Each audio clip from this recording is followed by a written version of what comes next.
ঝড় দেখছিলাম। 5:30 6টা থেকে অসম্ভব ঝড় উঠেছিল, আমরা সবাই জানি। ভেবেছিলাম আমার কাছের জানালাগুলো আমার যেভাবে হচ্ছিল মনে হচ্ছিল বাঁচব তো, একেতেই করোনা, তারপর ঝড়। এনিওয়ে, আমার মনে হলো ঝড়টা একটু থেমেছে, আবার রাতে বাড়তে পারে। আমি আমার ইন্ট্রোটা দিয়ে নিই, কেন কি কালকে আমার যে গেস্টকে আনবো তার ইন্ট্রোটা আমাকে দিতে হবে, রাতে এডিটটা করতে হবে। ইন্ট্রোটা দিয়ে দেখো কী পরিমাণ আওয়াজ, কী পরিমাণ ঝড়, আবার ঝড় আসছে। কালকে যে আমার গেস্ট আসছে তাকে ঝড়ের গতিতে আমি বেশ কিছু প্রশ্ন করেছি। সে ঝড় থেমে গেলে যেমন পৃথিবী শান্ত হয়ে যায়, ওইভাবে শান্তভাবে সে আমাকে উত্তরগুলো দিয়ে গেছে। সে গেস্ট আর কেউ না, রানা মিত্র। খুব ভালো একজন অ্যাক্টর। না, সে নিজেকে অ্যাক্টর বলে না, সে বলে আমি একজন পারফর্মার।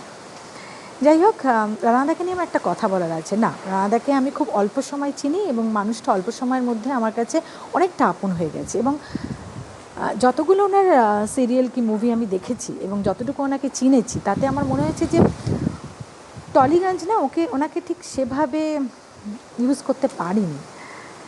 কেন কি ওনার যে লুক, ওনার যে অ্যাটিটিউড, ওনার যে কথা বলা, টোটালটা মিলিয়ে আমার মনে হয়েছে যে বম্বেতে যেমন অমরিশ পুরী আছে, ওই ধরনের রোলগুলো যদি উনি পেতেন, সেটা আমার মনে হয়েছে। আমরা যারা দর্শক, আমরা যারা দেখি, যারা আমরা সিনেমা দেখি, তাদের তো আমাদের অনেক কিছুই মনে হয় যে একে দিয়ে বুঝে এই করালে হতো, একে বুঝে এইভাবে নিলে হতো, সেটা আমাদের মনে হয়। কে আর আমাদের কথা শুনছে, তাই না? এনিওয়ে, ঝড় প্রচণ্ড আবার আসছে। সরাসরি চলে যাব রানাদার কাছে। আজকে কিন্তু রানাদাকে আমার কোশ্চেন অ্যান্সারের একটা খেলা চলবে, মানে আমি কোশ্চেন করবো, উনি অ্যান্সার দেবে, কোশ্চেন করবে, অ্যান্সার দেবে, এরমভাবে চলবে। চলো চট করে কোশ্চেনগুলো সেরে নিই, কেন কি আমি এই ঝড় কতক্ষণ চলবে জানি না, ঝড়টাকে আমি উপভোগ করতে করতে কোশ্চেনগুলো আমি করব। চলো, টাটা, সবাই খুব ভালো থেকো।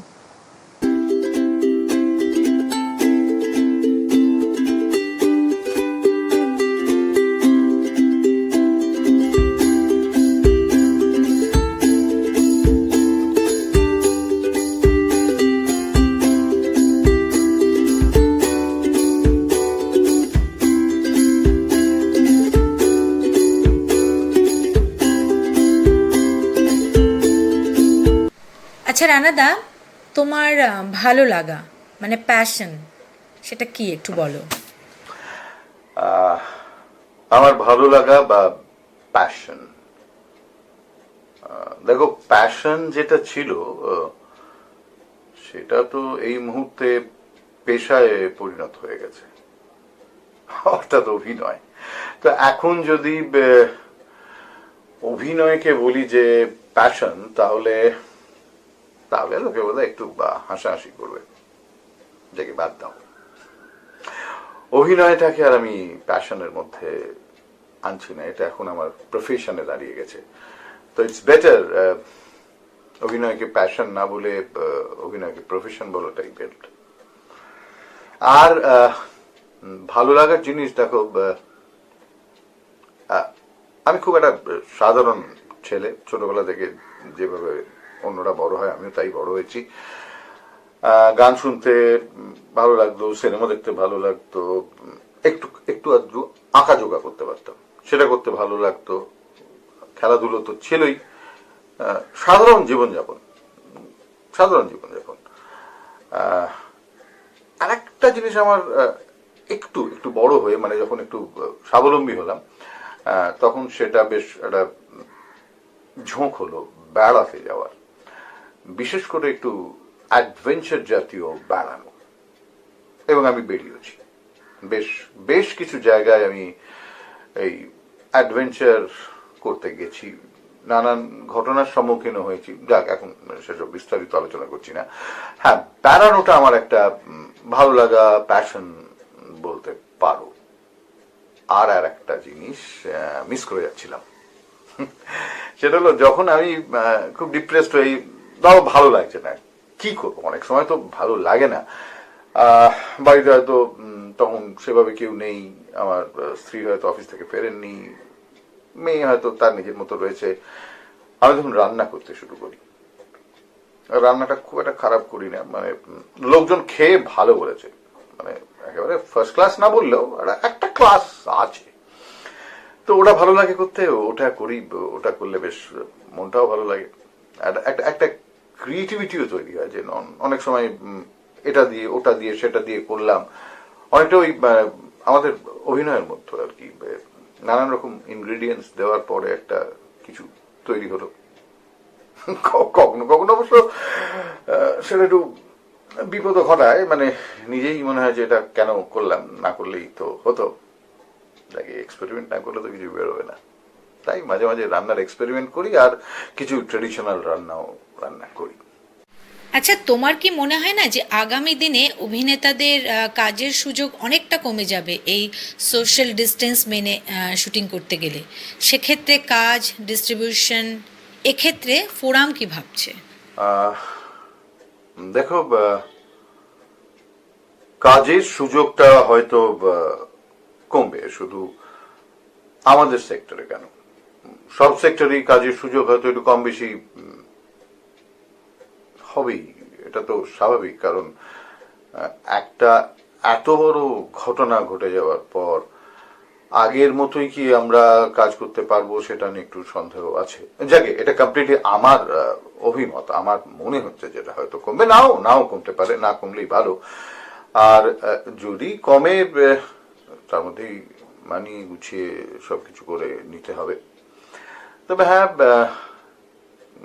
একটু কমতে পারে, মানে কাজের একটু ডিফিকাল্ট তো অ্যাকচুয়ালি আমাদের এই শুটিং করাটা, ঠিক অফিস খোলার মতো করে নয় আর কি। মানে অফিসে যদি 100 জন স্টাফ থাকে, সেখানে হয়তো 30 জন গেল বা 25 জন গেল, গিয়ে অ্যাটলিস্ট কাজটা করা যায়। কিন্তু আমাদের এখানে যে ধরনের কাজ আমরা করি, মানে আমাদেরকে তো একটা সংখ্যক মানুষ আমাদের চাই, যারা না হলে আমরা কাজটা করব কি করে। সেক্ষেত্রে একটু ডিফিকাল্ট। আর ডিস্ট্রিবিউশন অফ জবের যেটা বলছো, দেখো, বা আর্টিস্টরা জেনারেলি ফ্রিল্যান্সার হয়ে থাকে, তো ডিস্ট্রিবিউশন আমাদের হয়ে কে ডিস্ট্রিবিউট করবে? আমরা তো নিজেদের ডিস্ট্রিবিউট করি, আমরা নিজেদের প্রপাগান্ডাটা নিজেরাই করি, আমাদের কোয়ালিটি দিয়ে আমাদের প্রমাণ করতে হয় যে আমরা কাজ করতে পারি কি পারি না, তারপরে যেভাবে যেভাবে আমাদের কাজ আসে। সো আই উড সে যে distribution is not a proper word for artist. আমাদের ডিস্ট্রিবিউশনটা আমরা নিজেরাই করি, আমরা নিজেরাই ডিস্ট্রিবিউটার। সেই জন্য আমাদের নিজেরাই ডিস্ট্রিবিউটার, আর আমরা নিজেরাই প্রোডাক্ট, আমরাই ডিস্ট্রিবিউটার, আমরাই ডিস্ট্রিবিউট করি।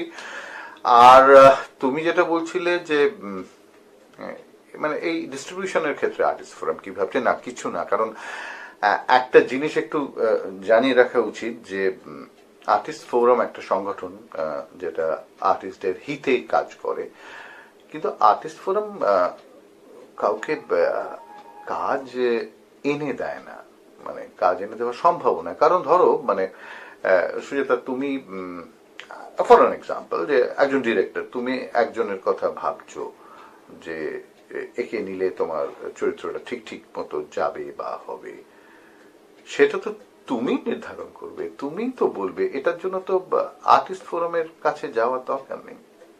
ঠিক সেইভাবেই যে আর্টিস্টদের ক্ষেত্রে আর্টিস্ট ফোরাম ডেফিনেটলি কাজ করে থাকে, আর্টিস্টদের ভালো মন্দের জন্য ভেবে থাকে, সবসময় সেটা করে, চিরকাল সেটা করবে। তবে distribution is not the part of artist forum.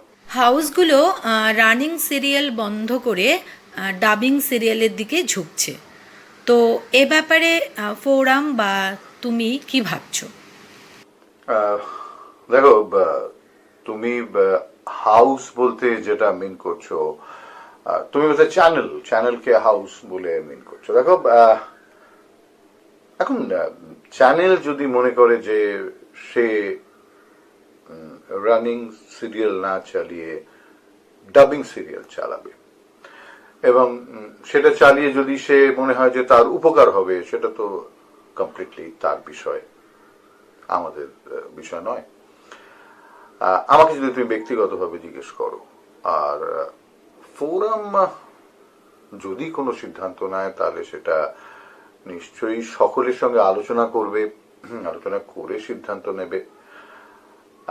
সিদ্ধান্ত নিয়ে সেগুলো হয়তো তখন ভাবনা চিন্তা করা যেতে পারে। আর একটা কথা তোমায় বলি যে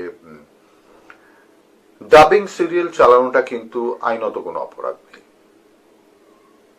চ্যানেল মনে করলে চালাতেই পারে, তার চ্যানেল, সে মনে করছে আমি এখন ডাবিং সিরিয়াল চালাবো, সে চালাক।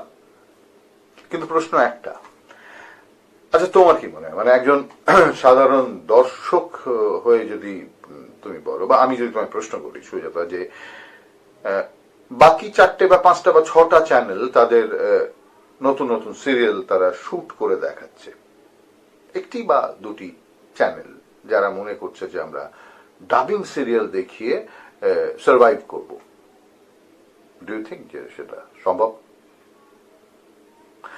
দেখো, আমাদের বাংলার মানুষ বাংলার অভিনেতাদের খুব ভালো করে চেনেন, জানেন। আর ডাবিং সিরিয়াল আর বাংলা সিরিয়াল, মানে বাংলা ভাষায় যে সিরিয়ালটা তৈরি হচ্ছে, যেটা শুট করে দেখানো হচ্ছে, আর যেখানে এটি হিন্দি সিরিয়াল বা মারাঠি সিরিয়াল বা যে কোনো সাউথের কোনো সিরিয়ালকে বাংলা ভাষা তাতে বসিয়ে দেওয়া হচ্ছে, দুটোর মধ্যে আকাশ পাতাল তফাৎ হয়। লোকে সেটা যথেষ্ট ভালো জানে, যথেষ্ট ভালো বোঝে, আর সেটা দিয়ে বোধহয় টিআরপি ধরে রাখা যায় না। আমার মনে হয় না চ্যানেল বোধহয় এতটা ভুল করবে। হ্যাঁ, 1-2 মাস হয়তো তাদের মনে হতে পারে এরকম একটা লকডাউনের পিরিয়ড গেল, অনেক টাকার লস গেল, হয়তো কিছু ভাবনা চিন্তা করতে পারে। আমার মনে হয় না সেটা খুব একটা দীর্ঘস্থায়ী হবে। That I believe, it's completely my personal view. একটা কথা উঠে আসছে যে আমরা পৃথিবীর ওপর অনেক অত্যাচার করেছি, তাই পৃথিবী নিজেকে রিফ্রেশ করে নিচ্ছে। কিন্তু কোথাও গিয়ে কি মনে হচ্ছে না যে করোনার জন্য আমরা সমস্ত দিক থেকে অন্তত 20 বছর পিছিয়ে গেলাম? তোমার কি মনে হয়? খুব খুব ভালো প্রশ্ন। যে আমরা সত্যি কি 20 বছর পিছিয়ে গেলাম? দেখো, আমরা 20 বছর পিছিয়ে গেলাম না 10 বছর পিছিয়ে গেলাম নাকি 5 বছর পিছিয়ে গেলাম, সেটা আমার পক্ষে বলা সম্ভব না। সেটা যারা স্ট্যাটিস্টিক্স নিয়ে বিচার বিবেচনা করেন, বা আরো চুলচেরা বিচার যারা করবে আর্থসামাজিক অবস্থা নিয়ে, হ্যান ত্যান, অনেক অনেক কিছু আছে, অনেক কিছু আছে। বাজে কথা বলে লাভ নেই, আমি অত জ্ঞানী মানুষ নই। তবে হ্যাঁ, দ্যাট ইজ ট্রু যে আমরা পিছিয়ে গেছি। এই কটা দিনেই আমাদের অনেক দূরে ঠেলে দিয়েছে, আর এটাই স্বাভাবিক হওয়াটা। পিছিয়ে আমরা ডেফিনেটলি গেছি, পিছিয়ে আমরা অবশ্যই গেছি। পৃথিবীর উপর অত্যাচার তো আমরা করেছি। আচ্ছা ভেবে দেখো তো, সত্যি কি আমরা পৃথিবীর উপর অত্যাচার করিনি? করেছি তো, ভীষণভাবেই করেছি, সর্বক্ষেত্রে করেছি। মানে কোন জায়গাটাই করিনি? মানুষ মনে করেছে যে মানুষই বোধ হয় একমাত্র জীব যার পৃথিবীতে থাকার অধিকার আছে। যা খুশি তাই করেছি, জঙ্গল কেটেছি, দেখে সে অনেকেই বলেছে। আমি একটা ছোট্ট উদাহরণ দিচ্ছি, ছোট্ট, আমার জাস্ট এই মুহূর্তে মনে হলো যে আমাদের বাড়িতে রান্না বান্না চিরকাল হতো। আমরা যখন ছোট ছিলাম আমরা তখন দেখেছি যে সকালবেলা একটা সময় রান্না হতো, রান্নাটা শেষ হতো, তারপরে খাওয়া দাওয়া হতো, একটা গ্যাপ থাকতো, একটা রান্না, আবার সেই রান্না সন্ধ্যের দিকে হতো, রাত্রের খাবারের জন্য 2 বেলা রান্না হতো। অবশ্যই ধোঁয়া উঠতো, পলিউশন হতো, এয়ারে যেত, কিন্তু একটা গ্যাপ পাওয়া যেত, একটা সময় পেত আমাদের পরিবেশ যে দূষণটা হচ্ছে সেই দূষণটাকে মুক্ত করার জন্য। কিন্তু আজকের দিনে দাঁড়িয়ে আমায় বলো তো, বাড়ির রান্না ছেড়ে দাও, আজকাল রেস্টুরেন্ট গুলো সকাল বেলা থেকে শুরু হয়ে যায়, কোনো কোনো জায়গায় ব্রেকফাস্ট থেকে শুরু হয়ে যায় একেবারে ডিনার অব্দি, অর্থাৎ 24 ঘন্টা ধরে রান্না হচ্ছে, তার ধোঁয়া বেরোচ্ছে, এসি চলছে, সবকিছু হচ্ছে। তা এই পলিউশনটাকে যে মানে আমি যে নির্ধারণ করব, একটু তো সময় দিতে হবে। মানে আমরা যখন খাবারটা খাই, পরপর পরপর পরপর করে খেয়ে গেলে কি আমাদের হজম করতে পারবো? আমরা হজম করার সময়টা দিচ্ছি না, শুধু করেই যাচ্ছি নিজেদের ইচ্ছের মতো করেই যাচ্ছি। এটা আমার জাস্ট জাস্ট একটা উদাহরণ, জাস্ট মনে হলো, এটা আমি কিছু না ভেবে বললাম, জাস্ট মনে হলো তাই বললাম যে হ্যাঁ, অত্যাচার অত্যাচার আমরা সত্যিই করেছি, আর অত্যাচার করতে করতে একটা স্বভাবে পরিণত হয়ে গেছিল যে আমরা বোধহয় সব পারি। নেচার এতটা হয়তো সহ্য করতে পারেনি, তাই এখন রিভোল্ট করছে। না, তুমি বলছো যে রিফ্রেশ, হ্যাঁ রিফ্রেশ তো ডেফিনেটলি রিফ্রেশ তো হয়েছেই, মানে পলিউশন ন্যাচারালি কমেছে, বাধ্য হয়েছে মানুষ পলিউশন কমাতে, মানে ভয়ের মতোই বলা যেতে পারে। ভয় থেকেই তো ডিসিপ্লিন আসে। নেচার একটু ভয় দেখিয়েছে, হ্যাঁ আমরা ভয় পেয়েছি, ভয় পেয়ে আমরা নিজেদের শুধরেছি, সেই কারণে নেচার হয়তো অনেকটা রিফ্রেশ হয়েছে। সেটা তো আমরা নিজেরাই দেখতে পাচ্ছি। আমরা সকালবেলা সারা কলকাতা জুড়ে প্রায় কোকিলের ডাক শুনতে পাওয়া যাচ্ছে। এর মধ্যে কেউ গঙ্গার আশেপাশে গেলে দেখতে পাবে গঙ্গার জল কতটা কতটা পরিষ্কার হয়েছে। কত টাকা খরচা করেও গঙ্গার জলকে বোধহয় এতটা পরিশোধিত করতে পারিনি আমরা। হ্যাঁ, পৃথিবীর জায়গা থেকে রিফ্রেশ হয়েছে। নেচার তার যে ক্ষতগুলো ছিল তাতে বোধহয় মলম লাগাতে পেরেছে, কিন্তু কতদিন পারবে জানি না। আমরা তো আবার জেগে উঠবো এবং স্বমহিমায় কাজ করব, তখন জানি না কি হবে। চলো, let's hope for the best. যা হবে ভালোর জন্য হবে, এটা ভেবেই দেখি। 21st সেঞ্চুরি আমাদের কি দিল? মানে দূষণমুক্ত পৃথিবী যেটা আমাদের আশ্বস্ত করছে সেটা, নাকি এতটা এগিয়ে গিয়েও আমরা আবার পিছিয়ে পড়লাম সেটা আমাদের আতঙ্কিত করছে? হ্যাঁ, 21st সেঞ্চুরিতে দাঁড়িয়ে আমরা কি পেলাম? দেখো, আমরা তো সবসময় পাওয়ার জন্য মুখিয়ে থাকি আমরা কি পেলাম, আর সেইভাবেই আমরা হিসেব করি, অঙ্ক কষি। তোমার প্রশ্নের তুমি বলেছো যে সত্যি আমরা মানে এইটা নিয়ে নিজেদের আশ্বস্ত করবো নাকি পিছিয়ে পড়ার আতঙ্কে থাকবো। দেখো, আমার যেটা মনে হয় যে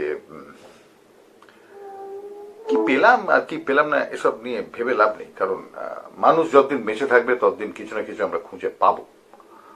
ডেফিনেটলি আমরা আমাদের মতো করে বাঁচার চেষ্টা করবো, হয়তো বেঁচেও থাকবো, ঠিক খুঁজেও পাবো। এখানে খুব একটা কিছু সমস্যা হবে না। আর এই যে তুমি বললে আমরা যে আশ্বস্ত করব যে এই পিছিয়ে পড়াটা নাকি, আতঙ্কটা কিসের আতঙ্ক? ভয়, খেতে না পাওয়া ইত্যাদি। তা আমরা এতদিন ধরে যা করেছি তা করে কি আমরা এটা ফেস করতে পারবো না? নিশ্চয়ই পারবো, হয়তো একটু সময় লাগবে, একটু আমাদের সচেতন হতে হবে, একটু কষ্ট করতে হবে, একটু ডিসিপ্লিন হতে হবে, কিন্তু আমরা পারবো, না পারার কোনো কারণ নেই। আর পৃথিবীটা যদি দূষণমুক্ত হয় তাহলে সেটা আমাদের ক্ষেত্রেও খুব ভালো একটা জিনিস হবে, তাই না বলো? আমরা তো খুব ভালোভাবে বাঁচতে পারবো, আমাদেরও বাঁচতে সাহায্য করবে সেটা, আমাদের আগামী প্রজন্মকে তারা এগিয়ে যেতে সাহায্য করবে। এটা ঠিকই যে করোনা ডেফিনেটলি অনেক ক্ষতি করলো, কিন্তু মানুষকে সচেতন করে দিয়ে গেল। তাই প্রত্যেকটা বলে না যে প্রত্যেকটা জিনিসেরই বোধহয় কিছু কিছু ভালো দিক থাকে, কিছু খারাপ দিক থাকে। তো আমরা যদি সেইভাবে স্পোর্টিংলি নিই যে ভালো দিক খারাপ দিক মিলিয়ে, যে আমরাও তো কম অন্যায় করিনি, তো নেচার হয়তো আমাদের কিছু শেখালো।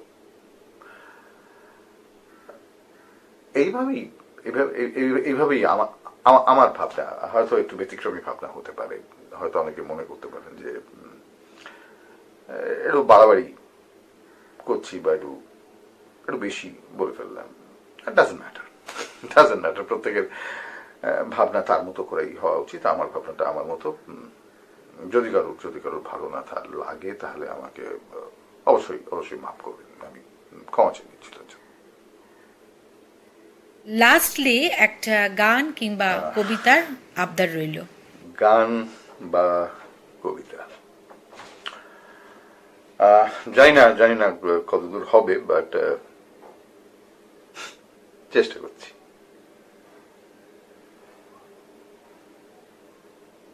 একদিন ঝড় থেমে যাবে,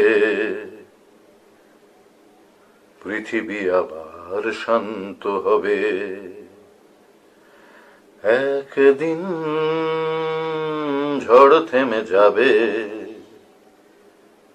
পৃথিবী আবার শান্ত হবে। বসতি আবার উঠবে গড়ে, আকাশ আলোয় উঠবে ভোরে। পৃথিবী থেকে করুণা মুক্ত হবে,